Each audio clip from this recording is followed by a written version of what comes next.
Good afternoon. It's Monday, January 6th, 2025. Mental health is real. Seek help, end the stigma.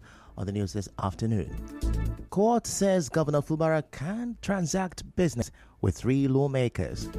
PDP NWC says party will produce more governors in 2027. Federal government to quarantine China passengers over new virus. On the foreign scene, Palestinian armed groups Hamas lists hostages it may free under ceasefire. I'm Ife Chukwumoyo with the news.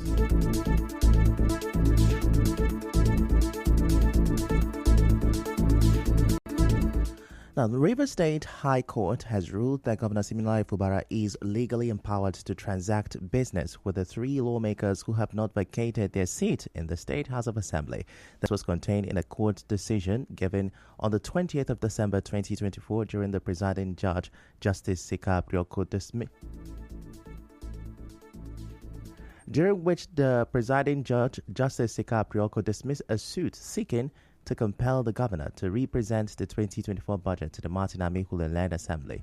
The said suit was filed by the registered trustees of the Association of Legislative Drafting and Advocacy Practitioners and had the government of Rivers State, the governor of Rivers State, and the Attorney General of the state as defendant. Now, it sought to compel the governor to represent the 2024 budget to the 27 lawmakers led by Amaewhule for passage into law. After considering the argument from the different lawyers, Justice Aprioko ruled that until the Supreme Court gives its verdict on the issue of jurisdiction which affects the status of the 27 lawmakers, it is only those who did not vacate their seat the governor can constitutionally approach to the present budget, appoint chief judges and president. Customary court also screen commissioners, including the Attorney General, and make board appointments.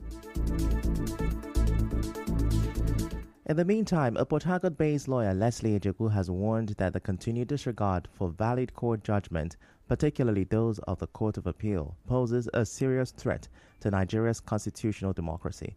Mr. Ejeku, in an interview, described the situation as a potential recipe for anarchy, especially in Rivers State, if not addressed promptly. Now, he said the presentation of the 2025 budget to a 3-man purported assembly and the subsequent signing of the appropriation bill by the governor despite a pending subsistent court judgment that clearly validated the Martin Amaewhule-led House of Assembly as the legitimate members of the House and empowered to carry out their constitutionally outlined legislative functions is a direct affront on the rule of law and amounts to executive rascality. He further said that as it stands today, no court of competent jurisdiction has declared the seats of the Speaker and the 27 other lawmakers vacant. He said the purported budget passed by the 3 members of the Assembly who were suspended is non-existent in the eyes of the law.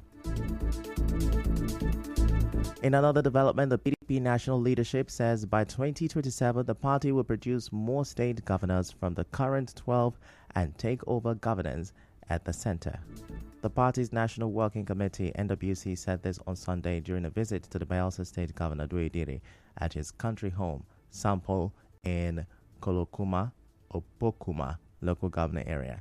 Speaking on behalf of the NWC, the National Treasurer, Ahmed Yayari, said following the lingering economic hardship, PDP would produce more governors in 2027. He said that if the PDP does not take over the leadership of the country, it could be the end of democracy in Nigeria. Away from that, at least 10 people were pulled out from the rubble after a 3-story building under construction collapsed at Aboga along the Iguruta Eche Road in Ikwere local government area of Rivers State. An official of the Rivers State Emergency Medical Service, simply identified as Edith, told journalists that some victims without much injuries were allowed to go immediately, while others were taken to different hospitals.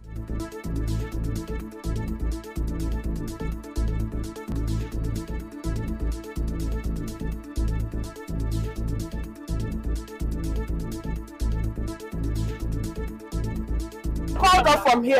After the building collapsed, our office was called and the office called me. They said with their 15, according to the supervisor, that they had 15 victims. but we have 10. I can only talk about 10. He said some of them left without much injury. So for that reason, since there was no much injury, so he has to let them go. These other persons are the 10 persons, and I can tell you now, as in some, we have 4. 4 went to April Hospital. Then we have another hospital that accommodated them. Earlier, eyewitnesses said the incident happened around 1:30 p.m. on Saturday while construction work was ongoing. They said no lives were lost, but 7 out of the 9 workers on site were rescued with varying degrees of injuries. Getting here, I saw the building collapsing. Some of the people working inside were jumping fence through the back, while the building collapsed on them.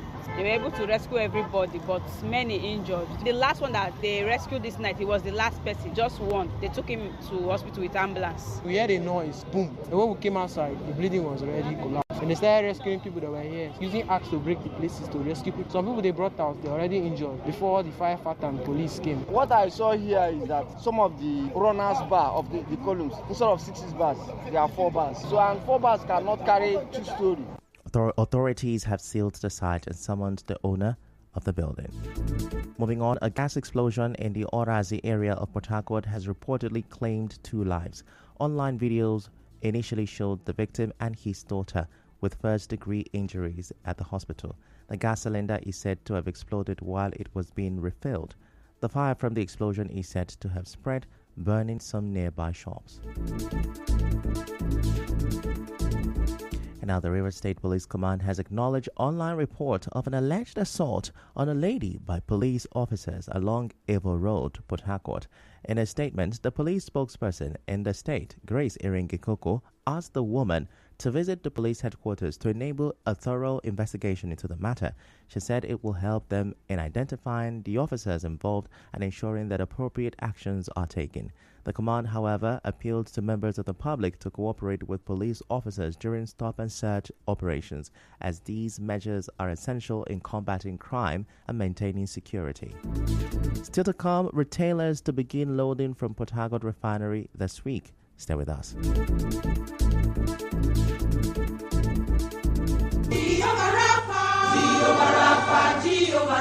Welcome to the year 20.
Welcome back, and now the rest of the news. Primary and secondary schools in Rivers State resumed this morning for the year. Now, it's the start of the second term of the 2024/2025 academic session. Correspondent Siobiruwa earlier caught up with some parents who spoke of their readiness for the term following the holidays and spending habits that come with it. It affected my pocket, but parents, just like me, who have reserved the early payment for their school fees. Even if it's not all, at least something should go with it, the child, so that the school will be able to put everything alive. So parents should eat and remain and not finish the pot. It's something that every father should have in mind. After Christmas, the children must definitely go back to school. We never prepare for them because there is no money. But when we come back next week, if I start to sell, I will pay for the school fee. Make the preparation even before the Christmas. Already before now. Like I said, that's just my pattern. I'm not carried away by the festive period. It's something we have to celebrate, but you know that you have responsibilities to face after then. although the first period, I try to control myself not to spend much because I know three of my children they are into university and I heard that their school fees now increase. So I try to control myself. This little thing I just can't pick. A Port Harcourt resident and parent, Ezra Obinna, has shared valuable tips for parents on how to balance paying school fees and providing for their family's basic needs as preparation for school resumption. Now, in an interview with a correspondent, Mr. Obinna emphasized the importance of financial management, urging parents to avoid unnecessary spending. He also recommended that parents engage with school management to find flexible ways to pay school fees. Parents these days should manage themselves very well and stop spending unnecessarily. That is one of the issues we have in families today. When once you get your preparation, this is how this is going to be and this is how this is going to be, then there's no how you cannot be able to cope and pay the school fees and also pay the bills and provide the basic needs of the family. That will help parents to manage the family and the school affairs very well. And that parents have every right to discuss with the management of the school how the fees will be made available based on how your income is. Mr. Obinna further advised parents to keep in mind that while festive seasons are joyful times to spend money, children's education costs remain a priority. Now, the federal government says it will activate surveillance for passenger following the respiratory virus. It will report overcrowded hospitals, emergency measures, and public concerns in China. The virus attributed to the human metapneumovirus HMPV has seen cases spiking across northern Chinese provinces this winter, particularly among children. The Director, Special Duties Office of the Director General of the Nigerian Center for Disease Control and Prevention, Dr. John Oladejo, told newsmen that the federal government would implement preventive measures by activating surveillance measures to curb the spread of the virus. As you may know, symptoms commonly associated with HMPV include cough, fever, nasal congestion, and shortness of breath. In business, the publicity secretary of the Petroleum Product Retail Outlet Owners Association of Nigeria, Joseph Obele, says barring any last-minute change in plans, marketers and retailers of petroleum products will start lifting petrol from the Port Harcourt refinery for the Port Harcourt Refining Company this week. Dr. Obele said this in an interview. He said since the refinery started operations in November last year, it has been supplying fuel to a retail outlet owned by the Nigerian National Petroleum Company Limited only, though marketers still load fuel from the NNPCL. Dr. Obele clarified that the products marketers currently buy from the state-owned oil company were imported.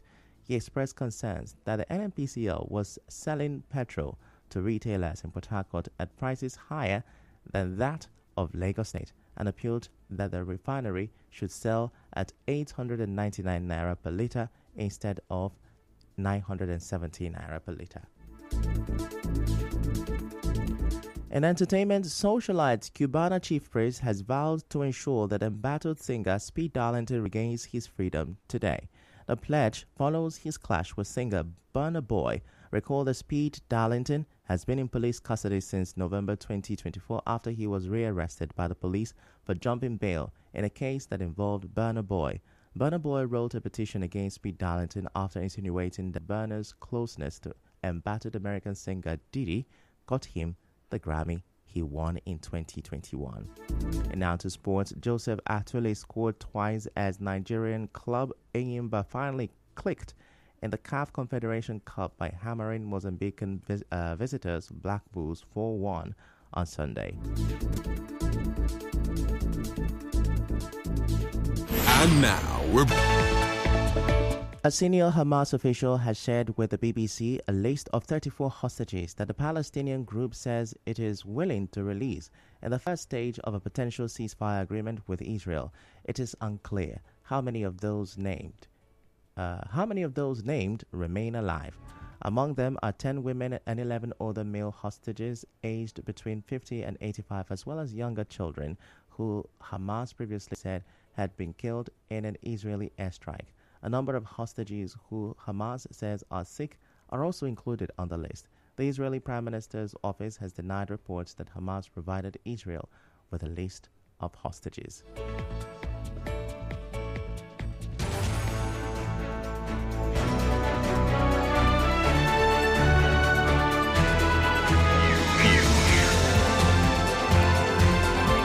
This is the news on 92.3 Nigeria Info.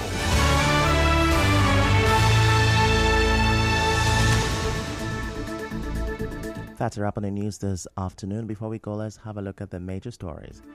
A state high court says Governor Fubara can transact business with 3 lawmakers. The PDP NWC says the party will produce more governors in 2027. The federal government says it will quarantine Chinese passengers over a new virus. On the foreign scene, Palestinian armed groups Hamas has listed 34 hostages it may free under ceasefire. The news was edited by Martha Okere. To reach the news team, send an SMS or WhatsApp to 0808-721-7215. I'm Ifechukwu Moyali. Many thanks for listening.